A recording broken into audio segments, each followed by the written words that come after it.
Hello and welcome. Today, we're going to take a deep dive into Canada's tax system, a topic that's not just about numbers on a spreadsheet, but is woven into the very fabric of our country and our federation. You know, the way Canada handles its taxes wasn't the result of some grand single design. It was really pieced together over 150 years, often reacting to major crises. What we're going to explore today is how one particular temporary fix, born out of a world war, kicked off a permanent debate that still defines how our federal and provincial governments interact and really shapes our whole idea of what's fair. So, here's how we're going to break it down. We'll start at the very beginning, with the original tax deal made at Confederation. Then, we'll look at the emergency wartime tax that completely upended that deal. From there, we'll see how that created a lasting imbalance in our Constitution. We'll crunch the numbers to see how fair our system is today, and we'll wrap up by looking at the tax reform debates that are happening right now. All right, to really understand our tax system, we can't start in the 20th century. We have to go all the way back to 1867. You can think of Confederation itself as a kind of massive tax reform, one that was designed to solve a huge economic fight that was tearing the old province of Canada apart. And that leads to a pretty provocative question, doesn't it?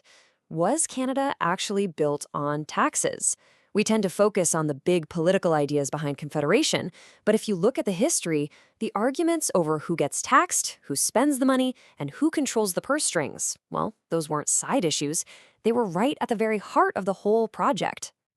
And this quote from George Brown, one of the key fathers of Confederation, just nails it. He cuts right to the chase. He's not talking about abstract philosophy. He's complaining about what he calls unjust sectional taxation. His big argument was that his part of the country, Upper Canada, had more people and more business, so it was paying way more in taxes. But that money was then being spent all over, often in his view, benefiting Lower Canada more. So here's the crucial thing to understand. That famous political slogan, representation by population, wasn't just about votes. It had a huge economic idea behind it. It was basically a demand for representation by property, or maybe more accurately, representation by how much tax you paid. The logic was simple. The region that puts more money into the government's coffers should have a bigger say in how that money gets spent. For Brown, Confederation was the answer to that problem. Okay, so for the first 50 years of Canada, the federal government mostly stuck to that original deal.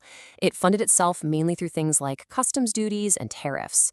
But then, a global crisis came along and forced a dramatic change. A change that, as it turns out, would become permanent. Now, you have to put yourself in the shoes of the government back in 1917. This was not a calm, orderly time for making policy. The First World War was raging, the United States had just jumped into the fight, and the costs were just astronomical. With debt piling up, the Canadian government was in a desperate spot, and it had to do something it had avoided for decades: introduce a direct tax on income. And you can really hear the reluctance in the language used by the finance minister, Sir Thomas White. He isn't selling the income tax as some great new idea for building the nation. He's presenting it as a painful necessity.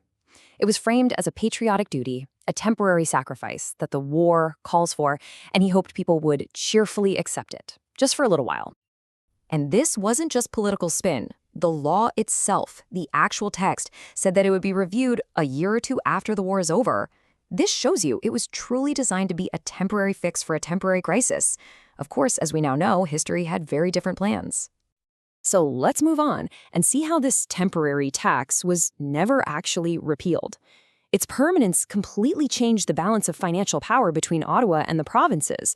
It created this built-in tension that has been a defining feature of Canadian politics ever since.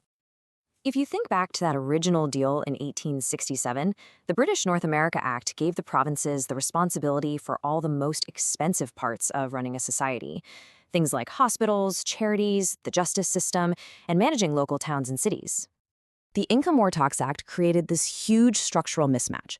Suddenly, the federal government, which actually had fewer of those day-to-day spending pressures, now had control over the single most powerful and growing source of money, the income tax. Meanwhile, the provinces were left holding the bag, responsible for these incredibly expensive public services, but with much more limited ways to raise money. This, right here, is the birth of what we now call the fiscal imbalance. And it didn't take long for this new federal money to become a political weapon. This quote from Prime Minister Mackenzie King in 1930 is just incredibly blunt. He's openly saying he won't give federal money to provincial governments run by his political opponents. It's a perfect early example of how federal spending power could be used to keep the provinces in line, and it's the start of those endless federal-provincial fights over money that are still going on today. So that history is absolutely essential to understanding where we are now. After a century of tinkering and arguing, what does the Canadian tax system actually look like today? Let's shift from the history to a real, data-driven look at how fair it is. Okay, before we dive into the charts, we just need to be clear on two key terms. A progressive tax system is pretty simple. The more money you make, the higher the percentage of that income you pay in tax. A regressive system is the opposite. The effective tax rate actually goes down as your income goes up, which means it puts a bigger burden on people with lower incomes. Now take a look at this. This is the big picture, the total tax burden from all sources combined. And the shape of this curve is really fascinating. You can see at the lower end, the system is progressive. The rate goes up as income rises, but then it flattens right out for the huge majority of people in the middle. And here's the kicker. At the very, very top, the curve actually bends down. The overall system becomes regressive for the highest earners. So to understand what's going on, we have to pull it apart. If we look at just the federal taxes, the system is generally progressive. You can see the rate for the top 1% has even gone up a little bit since 2004. And for most other people, the federal tax rate has actually gone down in that time. But the provincial numbers tell a totally different story. Here, the trend is toward becoming more regressive. Tax rates for lower income families have actually gone up, while the rates for higher income groups haven't changed as much. This is a perfect example of that fiscal imbalance in action. You have the federal and provincial governments sometimes pulling in opposite directions on tax policy. So, what explains why the system becomes regressive at the very top? Well, the main reason comes down to the fact that, in Canada, not all money is treated the same. There's this idea that a buck is a buck, meaning a dollar should be taxed the same way no matter how you earned it. But that's not how our system works. Money you earn from your salary is taxed at a much higher rate than money you make from investments, like capital gains.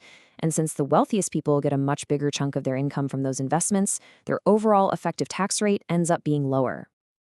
All of this brings us to our final section, the debate over tax reform that's happening right now. And really, the arguments we're having today about how to make the system fairer are just the latest chapter in that same 150-year-old conversation about fairness and financial power. So, what are some of the ideas being proposed to fix the issues we've talked about? Well, there's a whole range of them. Things like making the income tax system even more progressive, bringing in new taxes on wealth or large inheritances, raising taxes on corporations, and overhauling all those tax breaks and credits that tend to benefit wealthier people the most. But here's the catch. Even if you did all of those things, you still wouldn't have fixed the root problem, that deep, structural fiscal imbalance between Ottawa and the provinces. To really fix that, you'd have to amend the Constitution. And as we all know from Canadian history, with things like the Meech Lake and Charlottetown Accords, trying to reform the Constitution is a political killing field. And so that brings us full circle. We followed the thread from George Brown's arguments about regional spending through the accidental revolution of the 1917 income war tax, all the way to today's complicated debates about progressivity and capital gains. A temporary fix created a permanent debate. And the question that hangs over all of it, for all of us, is whether, after a century and a half, Canada can finally find a way to strike the right balance.